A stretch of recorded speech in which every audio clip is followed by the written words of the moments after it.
Hey, what's going on YouTube? Selamat datang ke Jugador TV. Alright guys, review minggu ni adalah untuk Game Week 29. Tapi sebelum tu, rasa lama tak rekod video. Kalau ikut dalam planning, Champions League kita nak rekod.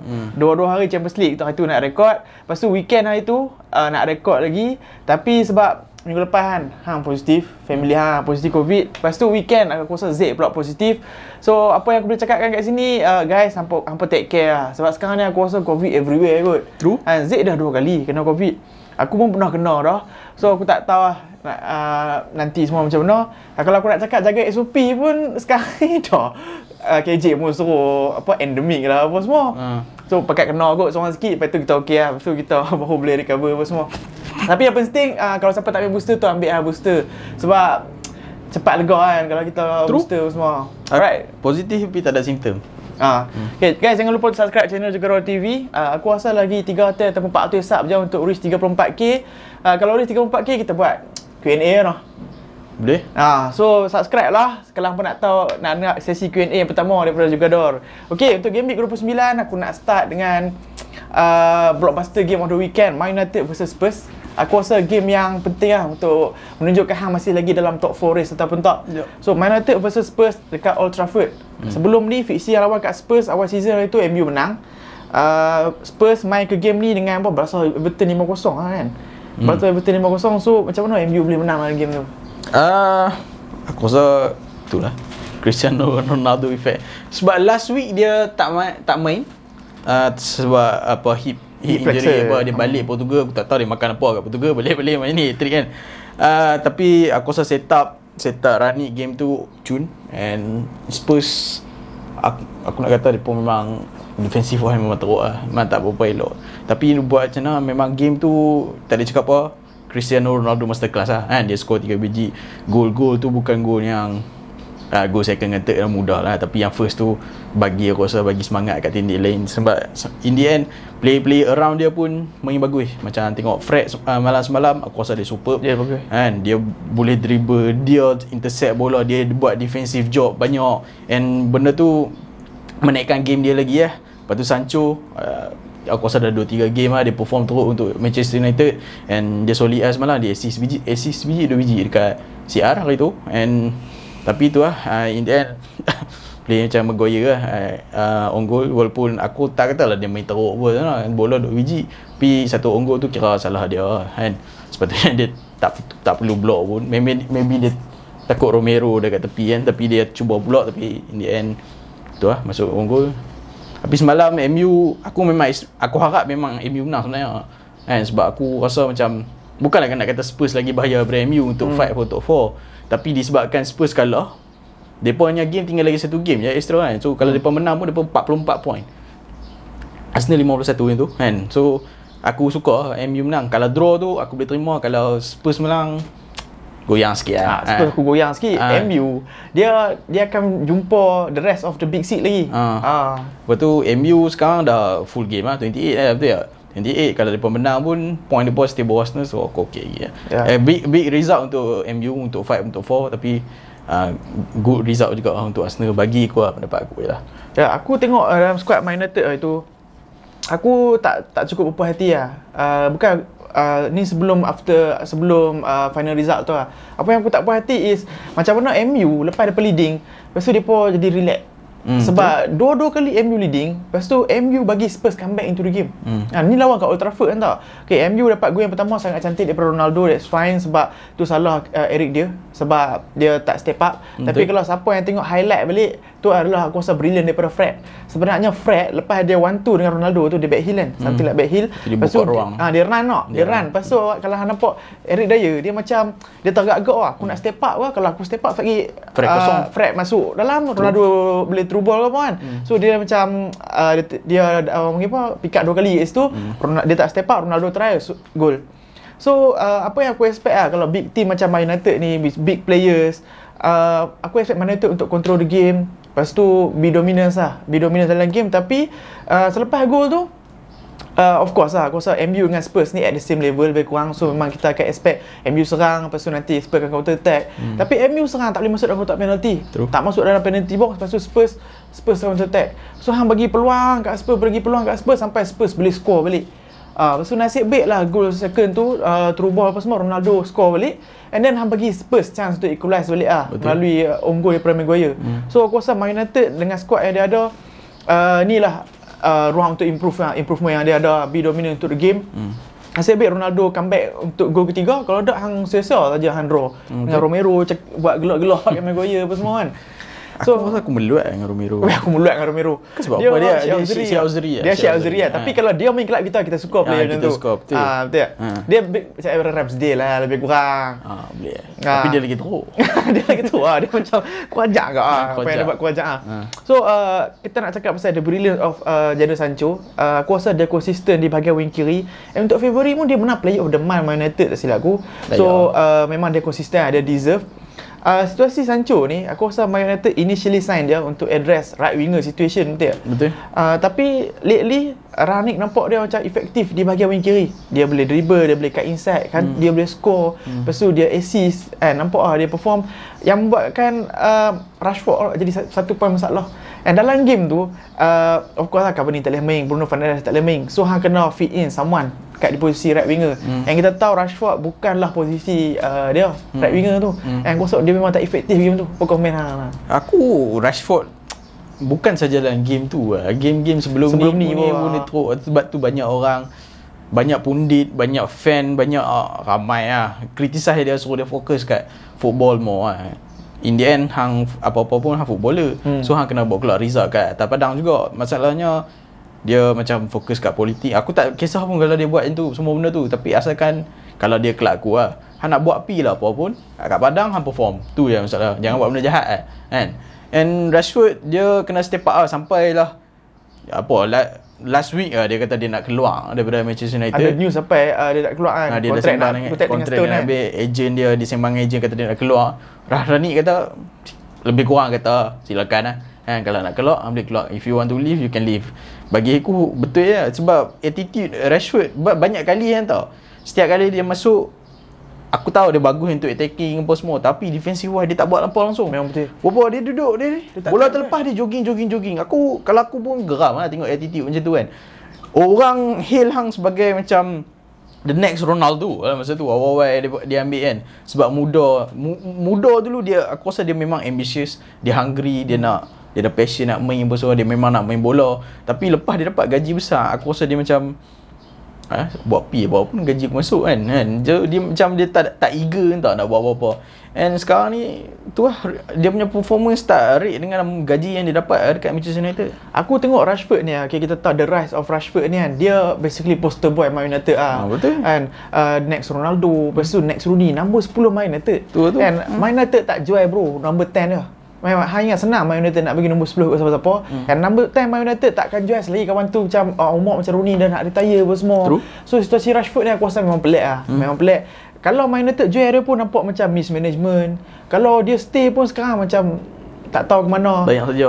Cuma apa pendapat aku Aku rasa dah sampai masa dia untuk dia kena fight untuk tempat dia. Okey, masa Ole ambil alih kan. Okey, Rashford dia macam buka peluang dekat Martial, macam dia macam bagi chance aku rasa initially Ole nak bagi dia main striker kan, tapi tengok Martial ada, tak apalah kita bagi Martial main striker, Rashford main wing kiri. So dia macam kena compensate untuk Martial. So aku rasa dah sampai masa dia umur dia 24, 25 kan. Hang number 10 Man United, umur player yang dah mature. Dah sampai masa dia hang kena berkeras nak main striker. Betul hang deliver. Sebab aku rasa performance dia dalam 2019-2020 ataupun 2018-2019 dia skor dalam 17 gol, 18 gol. In all competition dia macam 20 goals per season Betul. In all competition dia boleh reach sampai 25 gol macam tu. So basically rate gol dia sekarang ni memang stagnan memang stagnan. So hang next season kita tahu Ronaldo mungkin blow ataupun mungkin stay. MU nak cari striker baru. So dia kena berkeras bagi percaya kat dia ke apa, tapi it's a gamble lah. Tengok manager baru masuk, percaya kat dia. So aku tak tahu apa yang akan jadi lepas ni. Dia kena tukar attitude bagi aku. Attitude dia kena tukar, dia kena be professional. Hang nak buat apa pun buat, tapi in the end hang main bola. Kalau aku nak bagi muka kat Rashford, aku faham situasi dia. Last season dia play to injury whole season. Lepas tu pergi kat Euro dia tak perform. Beginning of season dia ada shoulder surgery. And then after coming back from shoulder injury pun Man United squad tak stable lah.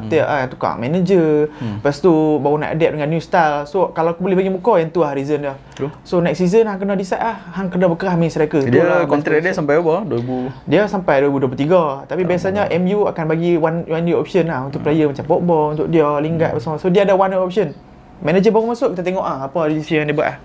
Right, so itu Man United. So next adalah Chelsea versus Newcastle. Okay, kemenangan 1-0 tu pun gol last minute. Ni membuktikan yang Newcastle ni dah naik kan tau. And Eddie Howe aku rasa impact dia ada improve Newcastle secara defensively. And so komen sikit pasal Chelsea, despite all the rumours, despite all the drama, mereka still boleh secure the win. Firstly, aku applaud gila dekat Eddie Howe. 4 bulan dia ambil, awal-awal tu nampak syamba sikit, tapi lepas Januari, lepas transfer window tu aku rasa aku tak tahu depa dapat insentif apa, sebab player-player yang depa sign, Kieran Trippier, Bruno Guimaraes semua, Dan Burn semua kira masuk, slot in masuk and sangat-sangat perform lah kan. And player-player macam Alex Maximin semua dapat benefit daripada player-player around dia. Tapi semalam Alex Maximin semua tak main apa semua.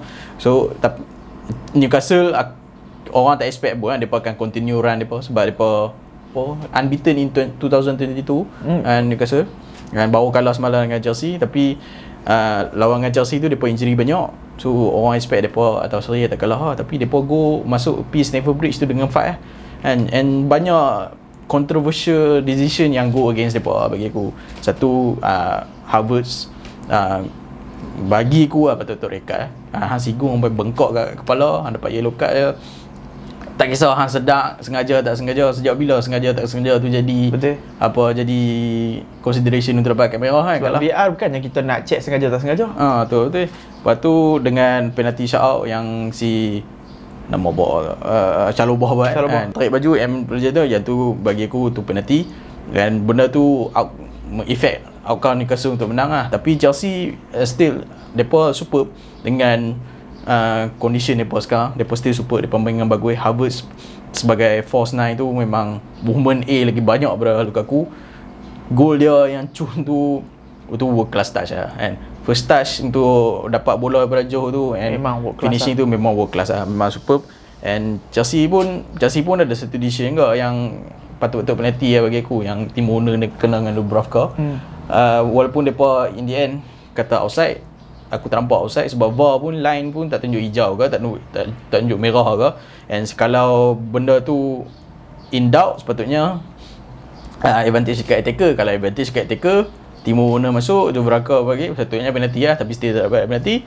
So semalam memang aku bukan nak kata, bukan game Chelsea, game Liverpool pun memang poor refereeing lah daripada referee. Tapi nak kata apa, Newcastle tak layak kalah. Patut-patut at least seri atau Chelsea menang 1-0 tu kira good untuk Chelsea, tapi harsh untuk Newcastle lah.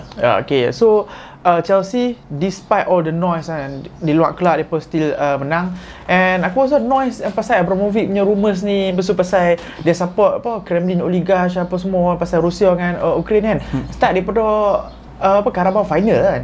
So sebelum Carabao final tu macam tak boleh fokus dah.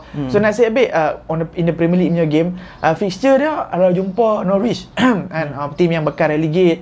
So macam senang, walaupun hang ada noise, drama surrounding the club, so macam hang still boleh menang. And then Newcastle pun bukannya like Big Six team lah. Kalau Big Six team, aku rasa Chelsea kemungkinan akan drop point lah. So aku respect Thomas Tuchel dalam situasi ni, sebab kita tak tahu apa yang berlaku dalam dressing room lah. Tapi aku tahu players confirm akan sembang sama-sama sendiri, kata macam mana future kita ni, gaji tak bayar, bonus tak bayar. So at least Thomas Tuchel macam boleh bagi mereka relax lah, fokus on football lah. So apa komen pasal future Chelsea ke, ada take over dan sebagainya? Aku rasa take over tu tak lama lah, sebab mereka memang kena sell cepat-cepat. Kalau tak continuous kan tau benda-benda sini, sebab sekarang ni mereka hidup day by day. Sebab Chelsea ni kelab besar, macam company besar, every day hang run, banyak duit hang nak kena pakai kan.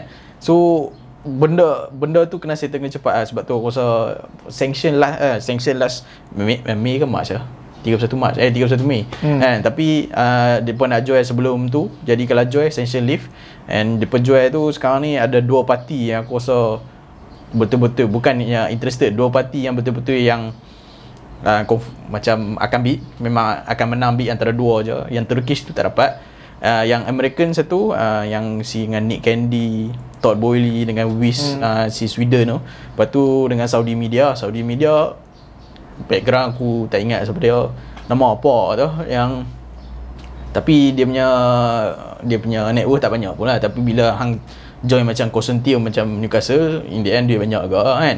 Yang apa, Saudi media, Saudi macam Saudi media basically macam Astro ataupun TV Primo yang tu, dia macam orang kaya dekat Saudi, dia own ada banyak lagi lah bisnes dia buat macam financial, lepas tu hospitality.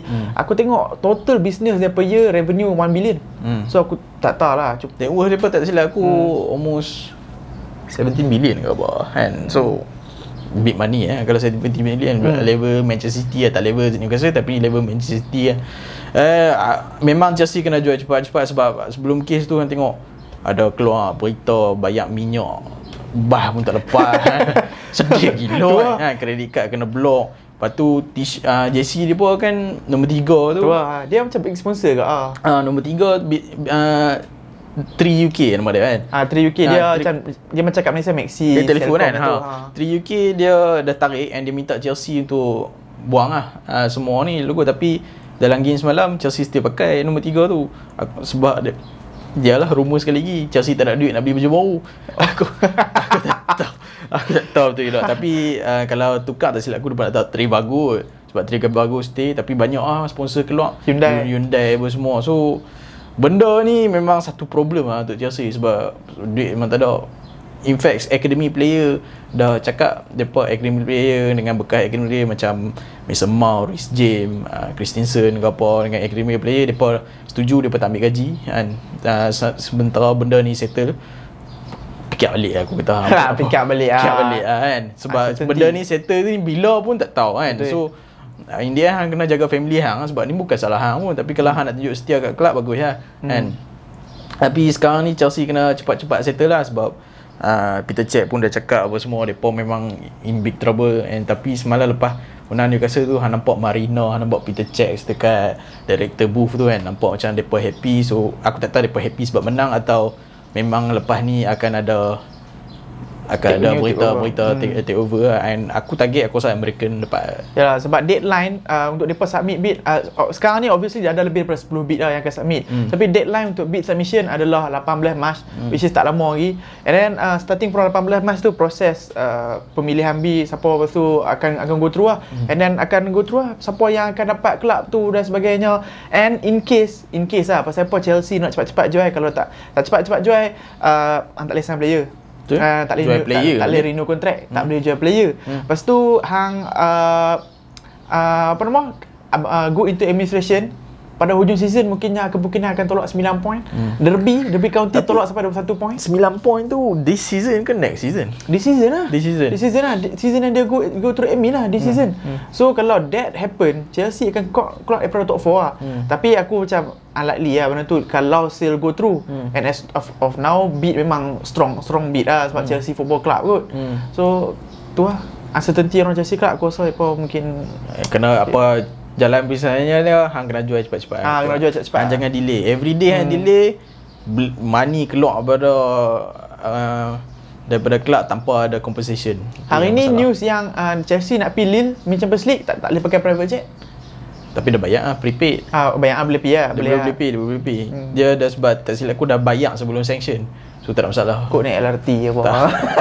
Pasal tapi tukar kata kalau tak boleh naik kapal terbang depa naik train. Kalau tak boleh naik train dia kata dia bawa van dia tu.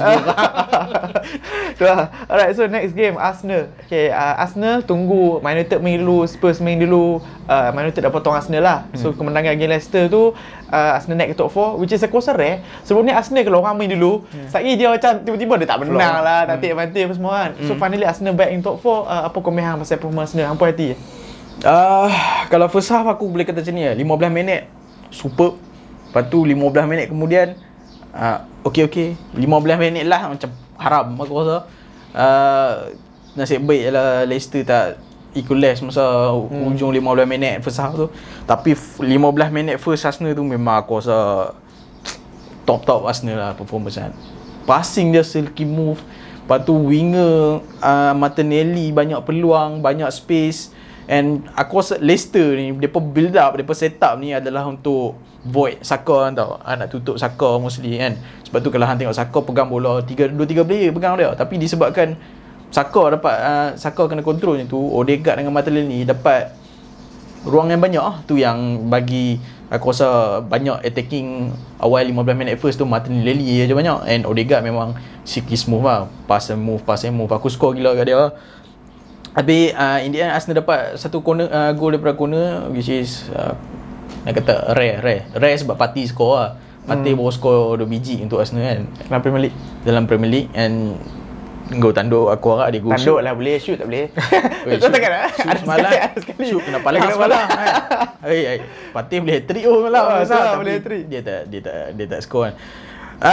Arsenal tapi tu yang hama daripada Arsenal lah. Bila attacking hang bagus, tapi masa kat 15 minit kedua tu depa macam biasa-biasa, depa still kena attack dengan Leicester hampir boleh score. Bagi aku Leicester set up cunguk sebab setiap bila Arsenal pegang bola tak try play from the back, tengok lagi Ramsdale dia akan passing dekat Magalhaes passing dekat White, lepas tu dia pemain dekat Tierney. Tapi banyak kali aku tengok game tu, the moment bola tu pergi kat Cedric Soares, Leicester start masuk buat press, macam trigger point lah untuk press lah. And masa tu jadi Arsenal ke, sebab tu banyak kali Harvey Barnes tu banyak kali ada peluang main dengan Mendy lah, main apa semua dekat kawasan triangle belah kanan Cedric Soares, banyak tumbuh kat situ lah. And nasib baik Ramsdale perform semalam. First half tu berapa save lah dia bagi kan. Okay, hang cakap pasal Ramsdale punya save tu, ada satu aku rasa masa kita tengok kan, camera angle yang tunjuk Brandon Rodgers celebrate siapa yang tanduk kan, Harvey Barnes tanduk kot kan. Lepas tu Rodgers dah celebrate lah. Lepas tu dia kali-kali wow.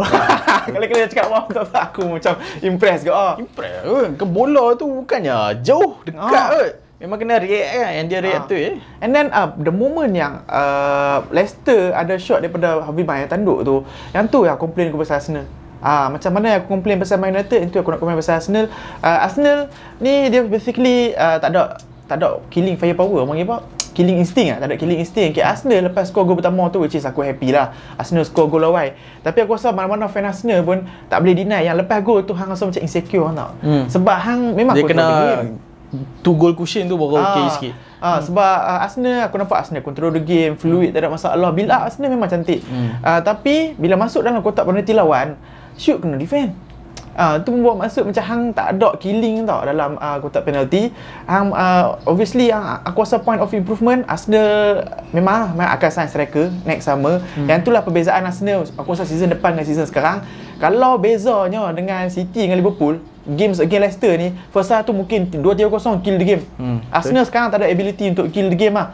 Lepas Arsenal score gol awal tu Partey tu, dia minit ke 35, aku rasa specifically 30 ke 35, Leicester tiba-tiba naik balik. Leicester tiba-tiba boleh back into the game. And satu tu kerohan cantik lah daripada Mark Brighton yang tanduk tu. Kalau gol hang bayang macam mana kan. Satu lagi aku rasa Madison punya cross kot kan, Madison try siapa satu lagi yang Ben White tackle tu. Yang tu siapa, bukan Madison nak shoot. Madison nak shoot. Siapa tak cross. Tapi Ramsdale intercept apa semua kan. Yang tu bahaya kot. Yang tu bahaya kot. So macam hang score dalam game tu, hang score awal tapi hang tak boleh kill game. So macam Leicester bagi ada harapan balik semua. So nasib baik dalam second half Arsenal dapat gol kedua, which is aku rasa membuatkan Leicester turn down lah.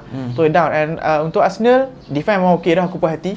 Sebab hang boleh nampak yang tackle-tackle ada Gabriel Magalhaes slide tackle, yang Ben White slide tackle tu. Kalau Arsenal dulu Mustafi memang penalty. Siapa kata rock holding pun kadang-kadang penalty ke apa, bagi red card ke. So benda tu dah out daripada Arsenal punya game. At least defense tu solid, keeper pun boleh save Arsenal. Midfield Odegaard cantik, do create chance kan. Aku rasa like 4 chance, 5 chance per game, cantik. So tinggal Arsenal improve adalah killing, killing instinct dalam kotak penalti. Yang tu lah dia. Arsenal perlukan striker yang boleh score gol lah. Lacazette, kredit kat dia memang bagus. Dia boleh bagi assist, dia boleh link up play, tapi dia kena add goal scoring lah dalam game dia untuk dia adalah veteran. Dia bukanlah tak proven goal scorer. Tengok dia dekat Lyon dulu macam mana kan, 30 biji gol kan. Main kat Arsenal paling prolific 12 gol. 12 last season kan. Last season. So hang expect more daripada dia kan. Tapi dia do job lah. Dia bagi aku sekarang ni dia squad player at most. Tapi sekarang ni sebab tak ada striker link, so dia kena main first. Jadi kalau Arsenal bagi dia extend 1 tahun kontrak and sign kontrak baru and dia masuk bila perlu ke, macam Cedric Soares ni dia cover untuk Tomiyasu, bagi aku Cedric not first team player lah. Memang betul. Dia banyak kali kena tebuk tapi dia still buat kerja apa yang dia perlu buat 70% lah, 30% still dia tak boleh cover. Dan aku harap macam tu lah, bila cover dekat striker nanti hang beli striker tapi janganlah tinggal seorang lah striker, pening bala. At least Lacazette stay kot. Game tu, kemenangan tu aku rasa rekod lah untuk Arteta punya tenure sepanjang pegang manager Arsenal ni. Sebelum ni straight consecutive win Premier League hanya 4 saja. Ni dah extend ke 5 lah. Tapi kemungkinannya consecutive win tu akan stop lah, sebab next game Arsenal lawan Liverpool. So kita tahu apa yang jadi bila Arsenal lawan Liverpool. Lately Liverpool ketibai Arsenal. Tapi salah tak ada kan? Salah injured game tu lah. Aku tengok dia injured tapi aku tak tahu severity macam mana. Tu saya tak tahu lagi, tak confirm lagi. Nampak masalah dia, Mane terus skor lawan Arsenal, Jota terus skor lawan Arsenal. So lepas tu ni ada Luis Diaz pula baru. Luis Diaz lagi. So kalau Cedric Suarez yang jaga dia aku tak tahu. So, aku rasa kalau draw pun aku dah happy lah. Draw pun aku dah happy. So cakap pasal Liverpool versus Brighton. Okay, Liverpool nak catch up dengan Man City. So of course lah, aku rasa no doubt before the game pun aku macam confident lah Liverpool nak menang. So komen sikit lah on Liverpool punya performance. Liverpool superb lah kan. Yang aku nak kata betul-betul superb, Luis Diaz lah. Luis Diaz ada 2-3 game aku rasa dia riot duk dribble sini, dribble sana, tapi still dia macam aku minggu lepas aku kritik dia pasal decision making kan. Banyak kali dia boleh through dekat Salah tapi dia tak through, dia go ada satu goal tu 2v1 dia dengan Robertson tak silap aku kan, dah P dah sampai tapi dia decide untuk shoot sendiri. Kalau dia passing kat Robertson, side pass je, Robertson dah gol kosong lah. Tapi dia still nak try shoot and Robertson pun marah. Bagi aku Luis Diaz bagus dia pandai dribble tapi dia kena variety sikit lah. Dia dribble pun semua cun, dia boleh lepas player macam mana pun dia boleh buat. Dia memang jam lah untuk Liverpool, tapi still dia kena broad sikit lah dengan dia punya decision making. And Liverpool semalam memang tough sikit lah awal-awal tu nak break Brighton, sebab Brighton pun create banyak chance tapi Brighton ni masalah banyak seasonnya, mereka create banyak chance tapi mereka tak, mereka tumpul dapat langgul lah. Dapat langgul. Neil Maupay is not the striker untuk Brighton lah, mungkin kena tukar. And tapi Liverpool dapat kemenangan sekali lagi lah. Sekarang ni dah berapa straight win lah, 7-8 straight win je aku. And tu bagi advantage dekat Liverpool sekarang. Sekarang mereka sama point dengan City kan. City tak main game lagi, satu game. And benda tu actually bagi pressure dekat City kan. Sebab City macam mana pun bila masuk next game, mereka tahu mereka kena menang. Kalau mereka tak menang, mereka dah sama point dengan Liverpool. So good momentum lah untuk Liverpool bagi aku. Yalah. And then Liverpool apa yang aku suka tengok ada tactical flexibility lah sekarang. Awal season tu kita nampak Liverpool ni macam bench tak cukup player apa semua. Suddenly nampak front three dia tu boleh rotate suka hati. Front three dia aku sepak lah. Hang dah memang sedia dah ada Mane, Firmino, Salah. Lepas tu tiba-tiba hang tambah dengan Diogo Jota. Lepas tu hang tambah dengan Luis Diaz. Tu ada player yang boleh main lagi. Origi boleh main lagi, Minamino boleh main lagi. So player-player dia solid actually. Cuma injury prone lah. Let's say contoh macam hang start Jota tak boleh score, hang boleh masuk Firmino. Lepas tu kalau kata dua-dua tu jadi tiba-tiba hang boleh buat masuk Mane striker. Hang tengok bila hang tengok kat bench tu hang tahu lah hang boleh cari siapa nak ganti. Tu lah. Macam setengah macam dulu lah aku kata kat Arsenal kan. Arsenal kalau main kadang-kadang tengok kat bench ada budak Vela dulu. Ada apa, aku tak ingat dulu bukan main nama-nama tu macam nak meletup sangat. Denison Badner boleh pakai. Dia score kan. Macam tu lah. Tapi Liverpool sonok lah. Tengok bench, tengok line up mantap lah. Boleh cari gol. Okay, gol Luis Diaz tu aku rasa nice through ball daripada siapa back tengah Cameron lah. Mati. So long ball cantik. So goal. Aku rasa controversial decision yang rasa red card. Red card lah apa cerita lagi. Ada Takkan nak bagi yellow macam tu. Dan tu kalau tu aku skor gol, dia keeper tu tahu aku skor gol, aku pindah kat. Tapi aku rasa dia macam hang nak bagi red card ataupun tak kan. Dia depends on goal ataupun tak. Itulah pasal tu aku cakap. Habis tu kalau macam tu kalau dah tahu dah akan gol, bukan ada rule yang macam tak mau double penalise lah. Macam gol dah dapat dah. Lepas tu tiba kena red card. Sejak bila gol tu penalise? Gol lah. Macam aku tengok Carragher double penalize kan kata double penalize double penalize. Martinelli dapat 2 kad kuning, double tak double penalize. Tapi aku tengok Carragher cakap dia kata possibility tak red card sebab benda tu gol. Kalau let's say benda tu kena tiang keluar apa, so red card tu. Ridiculous lah bagi aku. Kad merah Kalau aku macam tu. Tapi yellow card pun tak dapat, tu yang salah. Tak dapat yellow card. So tak dapat. Ke yellow card je? Aku tak pasti lah. Aku tak ingat. Aku dah keliru dia dengan Kai Havertz dapat yellow card. Aku tak pasti dia buat yellow card. Takkan tak dapat? So tak sure lah. Tak sure. Alright guys, so hampa komen kat bawah hampa rasa insiden tu red card atau betul? Aku rasa kalau fan Liverpool confirm kata red card kan. Tapi aku punya point of view aku rasa sebab benda tu gol. So dia macam tak mau double penalty. Aku tak sure. So guys, komen kat bawah. Setakat ni sajalah review untuk game week ke-29. Minggu ini kita ada Champions League dan juga kita ada Arsenal versus Liverpool. So midweek ni quite huge game untuk Arsenal, huge test. Jangan lupa untuk subscribe channel juga Raw TV. Lagi 400 sub je untuk reach 34k. Kalau reach 34k kami akan buat Q&A lah. Alright guys, thanks for watching. I'll see you guys in a bit. Take care and peace.